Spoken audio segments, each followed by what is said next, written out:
my gosh, isn't this great to come to a conference on entrepreneurship? You know, there are so many ways I could go. I was very tempted just to do a whole teaching on the Apostle Paul, who was a phenomenal entrepreneur.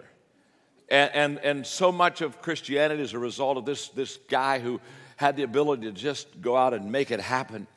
And because I know that so many of you are just cutting edge, you're wanting to learn, you're wanting to grow, you're wanting to expand, you're wanting freedom, you're passionate about ideas and thoughts. And for me to just be able to spend a few minutes with you today is great. And Brian, thank you for letting me come, but thank you and your church for putting on a conference understanding the value of entrepreneurship and what it can do in a person's life and what it can do in a community's life. So I think we need to let Crossroads and Brian know. Thank you.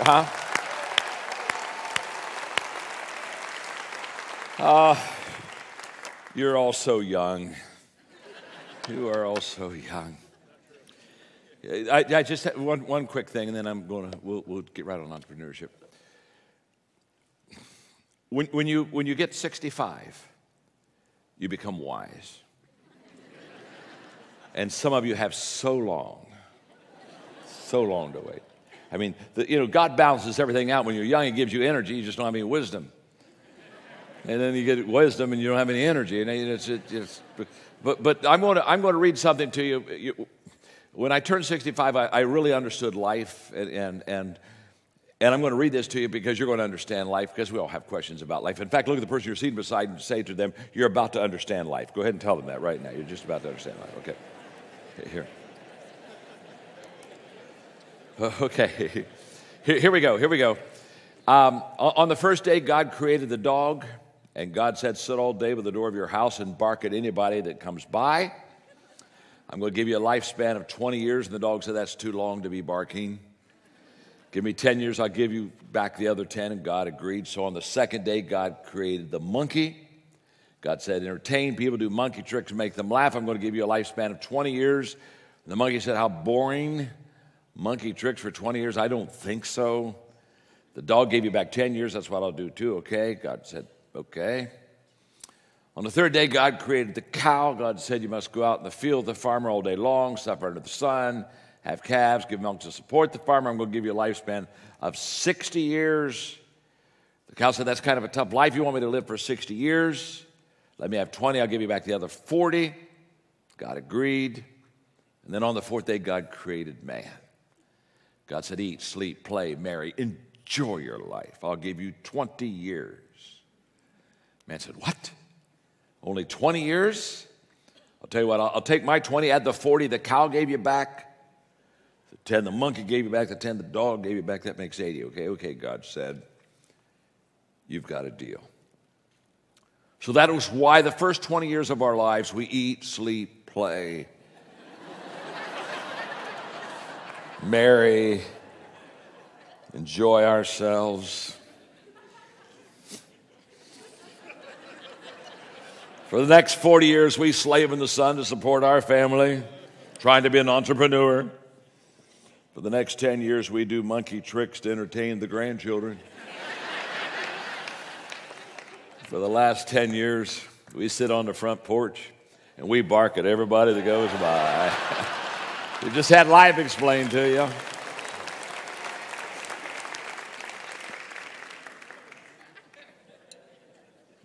The word entrepreneur really came out of the 1800s, early 1800s. A man by the name of J.B. Say, a French economist, really gave the definition of that term, and it really, in the beginning, meant that it was a person who had the ability to take something of low productivity and turn it into something of high productivity.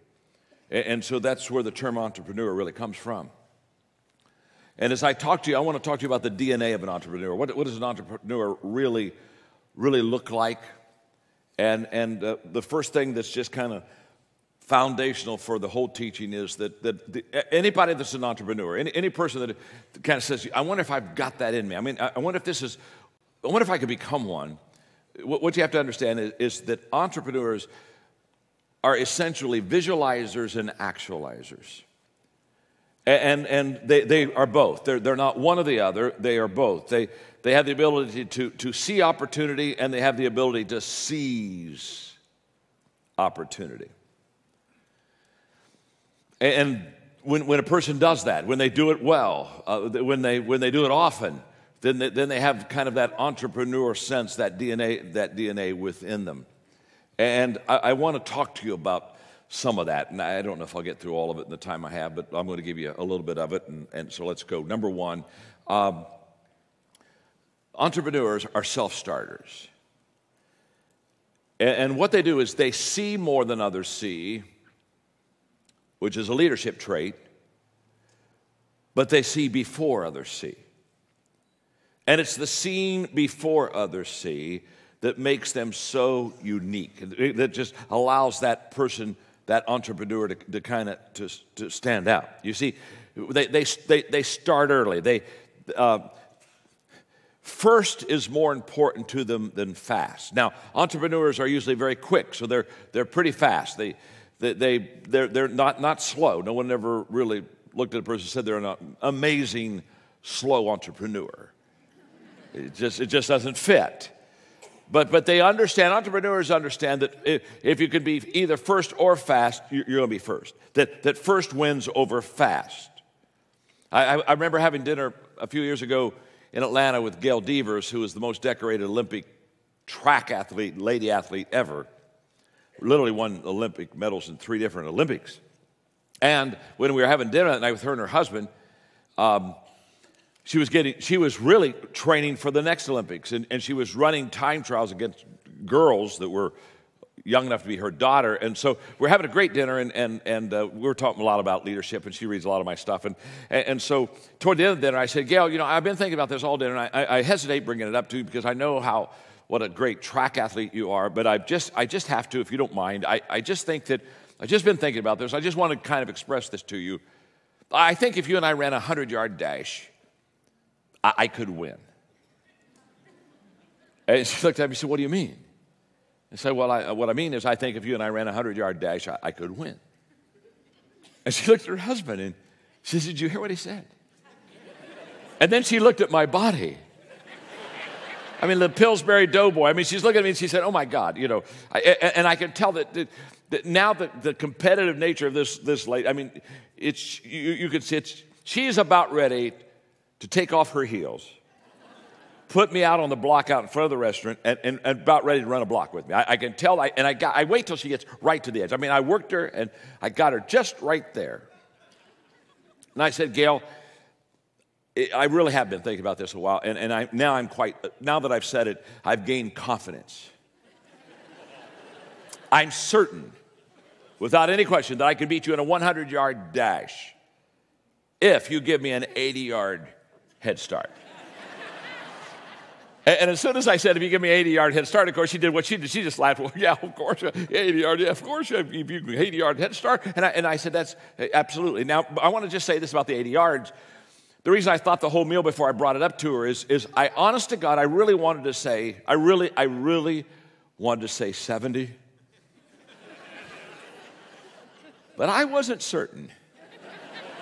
70 might be pressing it just a little tighter than I wanted to be pressed. And I wasn't really sure if she gave me a 70-yard head start, I could really win. But I knew if she gave me an 80-yard head start, I knew I could win.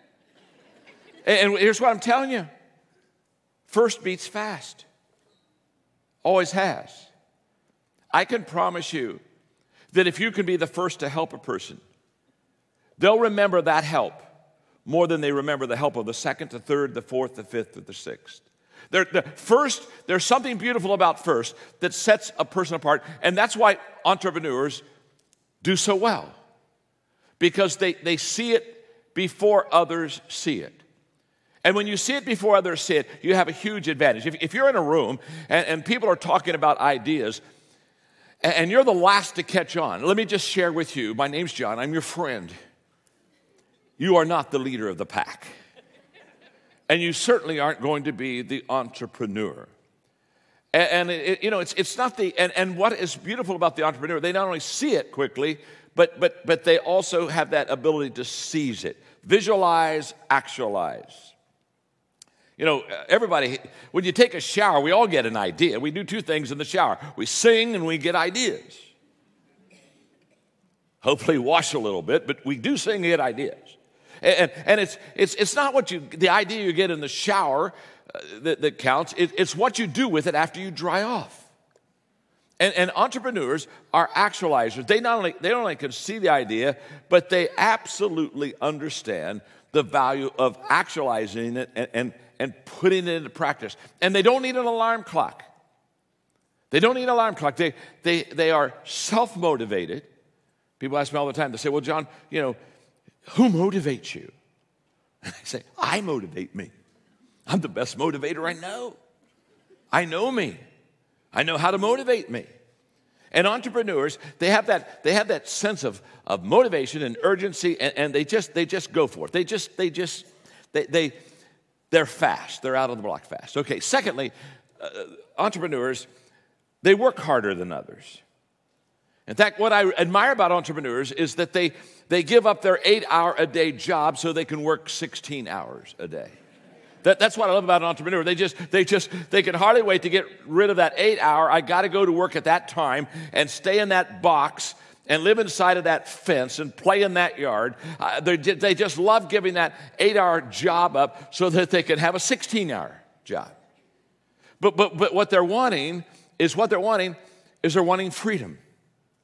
They're wanting self-expression. They're wanting their dream to become a reality. They're passionate about what they're doing. And so when we think of them working harder than others, I suppose they work harder than others, but I'm not really sure it's work. To an entrepreneur, here's the way I look at work. Really, work isn't work unless you'd rather be doing something else. And I can tell you right now, I've been an entrepreneur all my life. I've started 8 companies. We've got all kind of organizations going, and I love starting. I love building. I'm with Tom Arrington, and Tom here is a great businessman here in Cincinnati and in the pharmaceutical industry, and he's a board member of our organization, Equip. And Tom he took me over to a whole new facility they just got for a new company they just started, and we're going through this amazing plant, and he's just like a kid, and he's 78. He's 78, and I mean, he can hardly wait to show me what they're doing and what they're doing next and what they're planning and what's going to look like 5 years out there. And I'm looking at him and I'm saying, Tom, you're a 78-year-old teenager.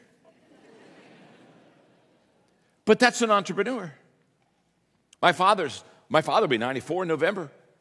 And he still works. And my mom and him were married for 67 years before she passed away 5 years ago. And so we got Dad. We said, Dad, we think he still drives. I mean, we want to put you in assisted care just so you're close to medical. And he said, okay, I'll do that. And so he's got a villa, lives there. He's remarried. He's got an 80-year-old, beautiful, precious, great wife. He calls her his chick. But anyway, and this is just fantastic. And so, you know, so we put him in there, and then he said, John, I'm the chaplain. I said, well, that's good, Dad. I think that's wonderful. I said, how did you become chaplain? He said, I got there and there were none. He said, I raised my right hand. I said, I raised my right hand and made myself chaplain. That's an entrepreneur right there. I mean, they don't wait for somebody to open up the door. They go in, and if the door isn't open, they kick it in. They just kick it in. I'm chaplain.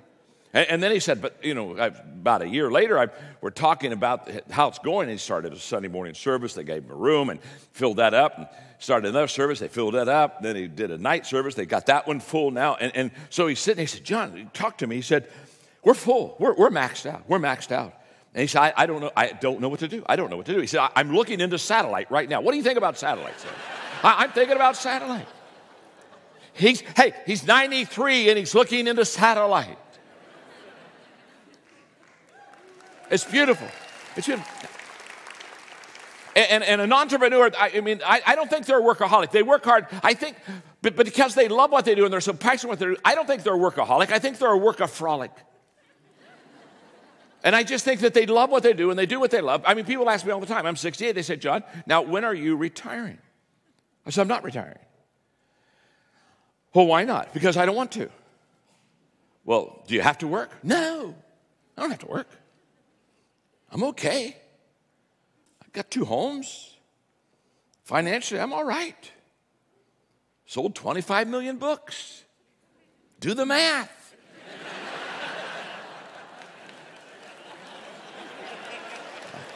I'm going to be okay. You know what I'm saying? Well, then why don't you retire? Because I don't want to retire. I don't want to do anything else. I mean, I love what I'm doing. I'm going to get on the plane. As soon as I'm done here, I'm going to go to Minneapolis, have a meeting there, go to Phoenix, and speak there tomorrow for another company. I mean, I love what I do. I'm adding value to people. I'm helping. I love being here. This isn't work being with you, talking to you about entrepreneurship and adding value to people and making your life count and finding your dream and your purpose and kind of going out there and giving it your best shot. This isn't work for me. But you say, well, John, when are you then going to retire? And I said, I'm not. I'm not. And it seems not to make them happy. Have you ever noticed average people want you to be average? Have you ever noticed that? Have you ever noticed average people? They just want to pull you back down into their comfort zone. I have a friend that on the Eastern Shore, and he, I don't know the expression. He gathers crabs. He doesn't. You don't hunt crabs. I mean, you don't go out and shoot them. I mean, it's not like bang, you know.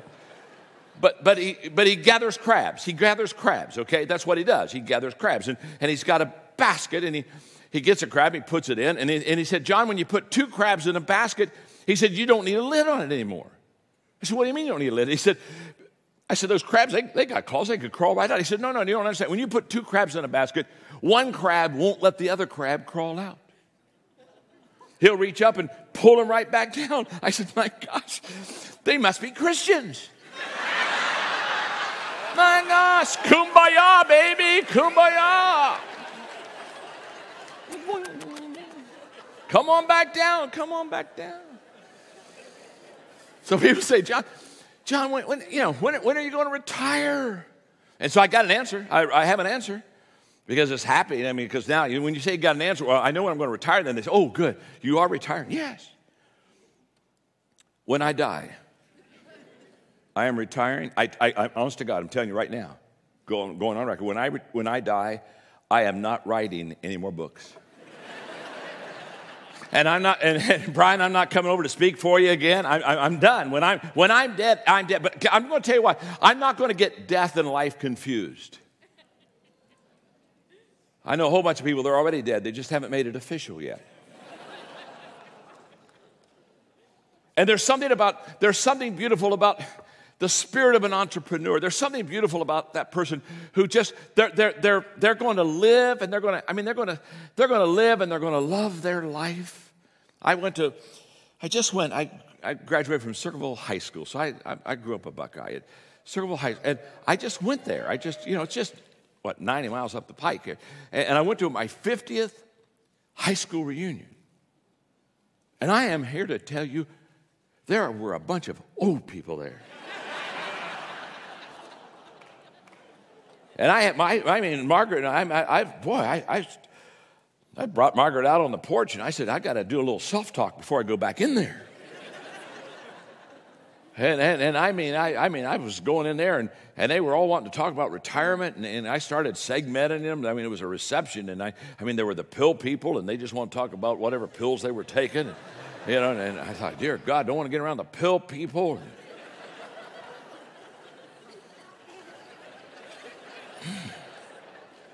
In fact, I got so inspired, I'm right now working an outline for a book on old people. And somebody said, well, you're old? Listen, I don't mind getting older. I just don't want to get old. You with me? I just don't want to get old. And again, there's something about the spirit of a person that's an entrepreneur, about doing something that adds value to people, that's significant, that it just it keeps you in the game. And number 3, entrepreneurs, they have a strong desire to win. They really do.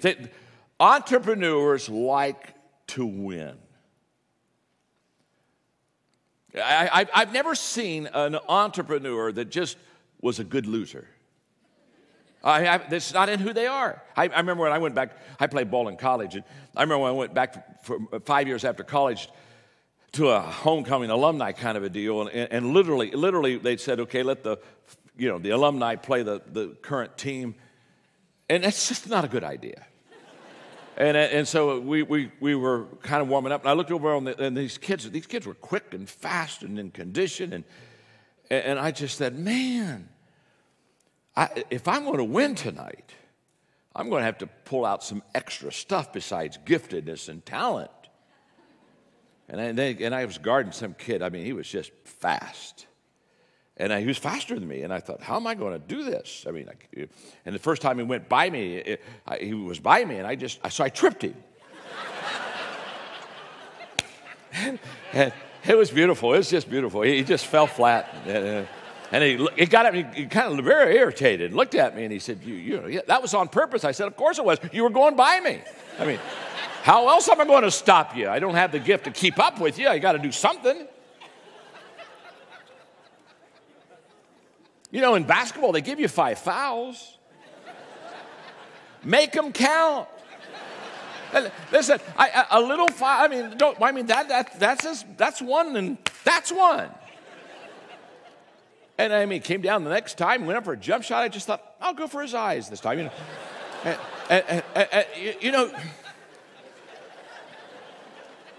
We're still in the first quarter. The ball is loose, and he's on top of the ball. I thought, I'd like to have that. So I just jumped right on top of him. And the ball's just squished out from him, and I got it. And now he's mad. He wants to fight. He's up. Now he wants to fight. And he's up there, and he said, you're playing way too hard. It's only a game. I said, then let me win. You see, it's not that entrepreneurs don't lose. What you got to understand about entrepreneurs is they never get used to losing. And I just want to stop here just for a moment to say, I don't like the way our culture's going when they give every kid a trophy. This is not going to develop a country of entrepreneurs where every kid gets a trophy for showing up. Had to drink on that for a moment.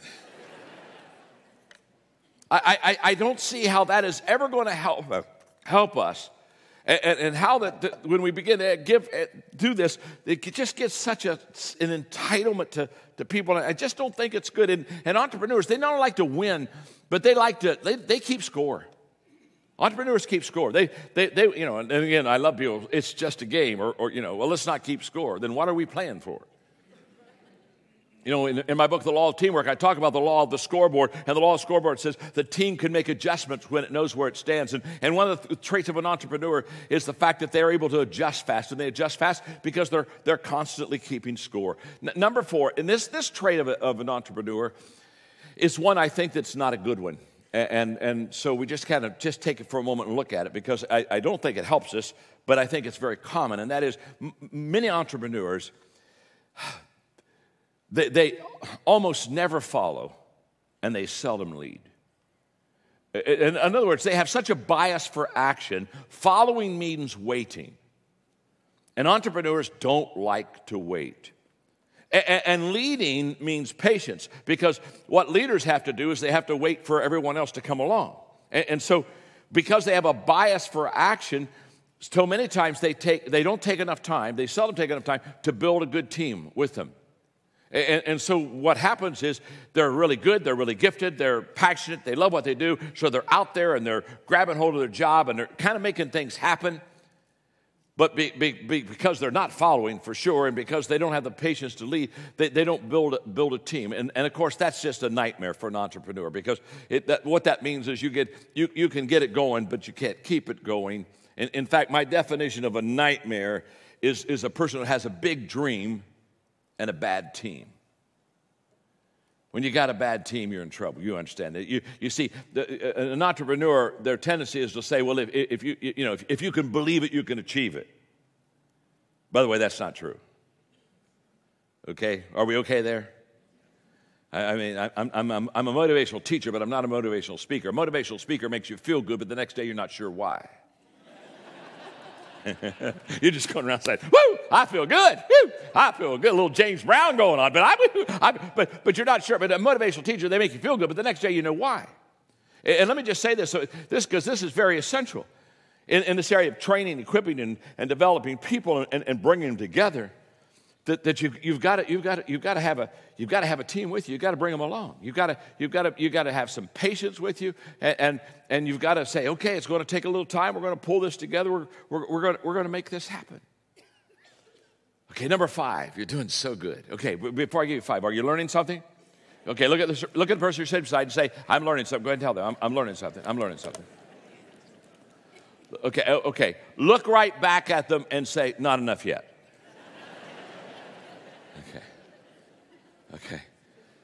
Number 5, entrepreneurs love problems. They really love problems. I mean, if you really want to get them excited, tell them about entrepreneurs. Look for problems. They learn from problems. They leverage problems. They live off of problems. And the reason they do that is because they realize most people don't love problems, and most people don't learn from problems, and most people, what they want to do more than anything else is get rid of problems. And entrepreneurs understand that anytime somebody wants to get rid of something, it's a good time to buy. And they understand that the lack of emotional stamina and strength of people handling problems is just their opportunity to go in and literally seize the moment. Now, because most of you are probably people of faith, from a biblical standpoint, let me just kind of stay here for, 3 minutes on problems. Because when I was a pastor, when I was in my second church, which was in Lancaster, Ohio, the church was really flat. It had been flat for about 16 years. Lack of faith, not any kind of dynamic going on, pretty dead. So I thought, I'm going to go in and I'm going to teach on miracles. I'm going to try to get the faith going here. So I started in the Old Testament. I thought, I'll just teach on miracles. And I got in it, and I didn't plan on the series lasting this long, but it lasted for 13 months, which is a little long. It's a little long. You don't want to get up next Sunday and say, I've got an amazing 13-month sermon series that you're just going to love and not want to miss a Sunday on. There's something about that just doesn't work. But I went through and I taught on miracles from the Bible, and when I got done, I asked myself, okay, what is the one thing that is what's common? What's true about every miracle in the Bible? And because most of you know the word well, if I ask you could give me some great answers. Somebody would say, well, John, you got to have faith, and faith's good, but I can show you people who got miracles in the Bible didn't have any faith at all. In fact, I can show you people who got miracles. They were surprised. Are you with me? They were just surprised. And then you say, well, you got to pray, and pray's good too. But I can show you people that got miracles without prayer. There's only one thing common about every miracle in the Bible. Every miracle in the Bible began with a problem. Every time you see a work of God in a miracle, it's a problem. It begins with a problem. If there's not a problem, there's not a miracle going to happen. Problems precede miracles. Now, I don't know what that does for you, but that kind of encourages me because I got a few problems. How many of you have at least one problem? How many of you are seated beside the problem?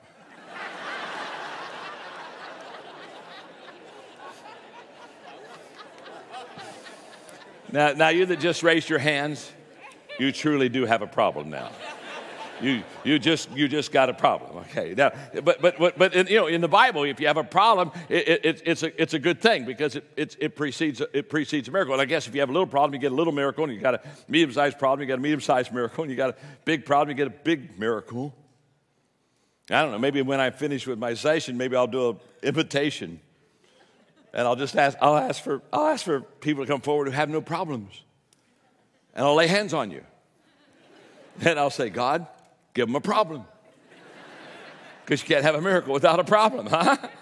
And entrepreneurs, when you talk about problems, they're not, problems don't discourage them. Problems encourage them. Because they say, oh my gosh, there's going to be an opening here. There's going to be an opportunity here. In 2008, when the financial whole part of our economy really began to collapse, Yeah, I mean, I can remember literally within 1 week of it doing it, I went to my publisher and said, I want to write a book called Sometimes You Win, Sometimes You Learn. And I said, I know what I want to speak on. I said, and I began to work on teachings on how to be successful in difficult times. In fact, on how to succeed in difficult times became an international, for 5 years, I just rode an international wave on that subject. And the Washington Speakers Bureau said I was the only speaker in America that my speaking increased during the economic bad time. Well, what was I speaking on? I'm speaking on how to succeed in difficult times. In other words, what I'm saying is I saw what the problem was. I said, oh, this is a huge opportunity. Oh, my God, thank God there's a problem. Wow, there's a disaster. Whoopee!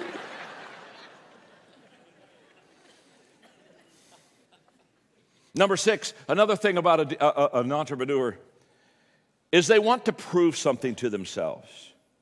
And what they want to prove to themselves is that they want to really prove that they can do it, that they really can do it. They want to prove to themselves that they have what it takes. And so therefore,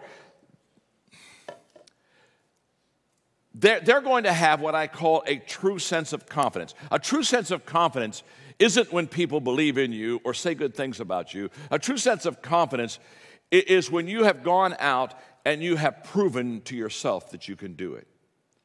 That's when you get a solid confidence within you that allows you to really then be able to handle adverse situations. I was playing golf one day with Joe Namath, and most of you are way too young to know Joe Namath, but he was a Super Bowl quarterback for the Jets, and he's a neighbor of mine in Florida, and we were playing golf. The first time I played golf with him, it was very, very interesting. If you have a putt this close to the hole, he'd say, "Put it in," and I'd say, "Joe, isn't that a gimme?" And he'd look at me and said, "There are no gimmies in life, John. Put it in." I said, "Oh, I'm with a legalist today. Makes me homesick for church." And through the whole process, Joe said, "I never played golf and give any shots." He said, "You'll be surprised." He said, "It's worth 3 strokes to me on a round, not giving guys little putts." And he said, besides, he said, "You never felt good when somebody said, 'Oh, pick it up.' He said, 'You only feel good when you put it in.'" And when he told me that, I thought how true that is. The entrepreneurs, they really have the confidence they have is not confidence in what they think they can do or what they believe they could do or what they perhaps someone else thinks they can do. They have the confidence, the fact they do it. Another time I was over in the backyard of Jack Nicklaus, and we were doing some putting around, and we were talking about it for a while. And I asked him, I said, "Jack, I said, you won so many major tournaments." When they talk about Tiger Woods and the major tournaments and all that, of course, he isn't going to get that now. But when they thought he was going to get it, if he would have got it, he still wasn't the greatest golfer ever, because Jack Nicklaus not only had 18 first in majors, he had 19 seconds, and he had 17 thirds. He finished 1, 2, 3 in major tournaments more than the top 5 golfers who's ever played the game of golf. And I said, "Jack," I said, when you were putting and everything was on the line, it was a major tournament. I said, "Did you feel pressure?" He said, "No, I felt no pressure at all." I said, "You got to be kidding me." I said, "How could you not feel pressure?" He said, "Because I had practiced that putt 10,000 times. And then he said, preparation relieves pressure. And he talked about the fact that he never gave himself anything. He always wanted to prove to himself that he could do it. Number 7, entrepreneurs press on in spite of difficulties. They just don't quit.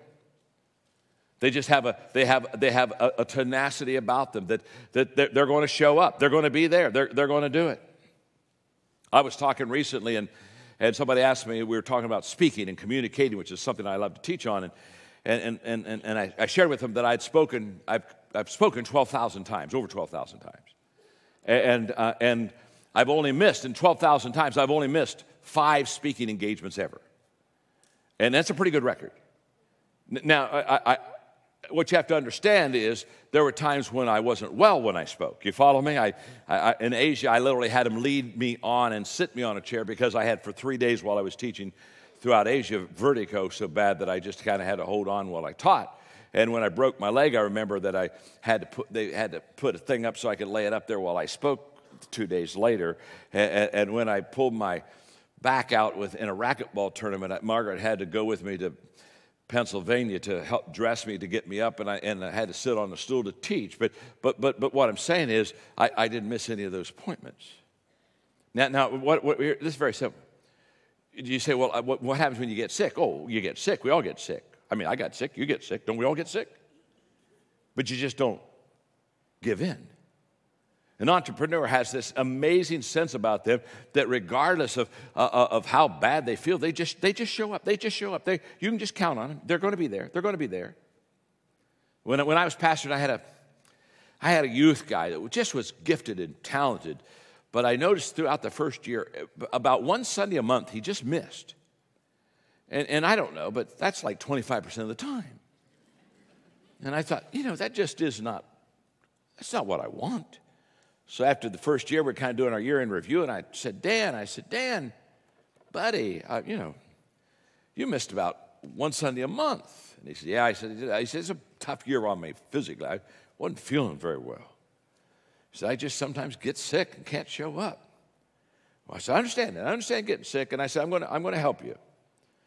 Here's what I want you to understand. If you miss any Sunday this coming year, I'm firing you. It was at that moment I discovered that I had the gift of healing. I flat out healed that boy. I'm telling you, I almost got a tent and a handkerchief and went on the road. I could feel. I found I had the gift of healing.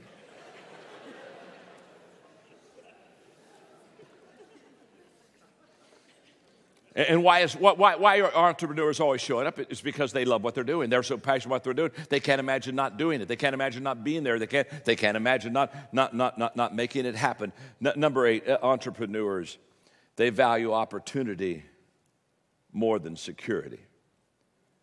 They really, really value opportunity. And they'll give up security. Every person, in every juncture of our life, when we have to make a very important decision, there's a trade-off. All places where we have to make another decision, we have to make a trade-off of, if I go do this, I have to give up that. In fact, I did a lesson one time on trade-offs worth making, and I went back and I saw in my life that I'd made 7 trade-offs, of which on the 7 trade-offs, 5 of them, I left something better to go something worse.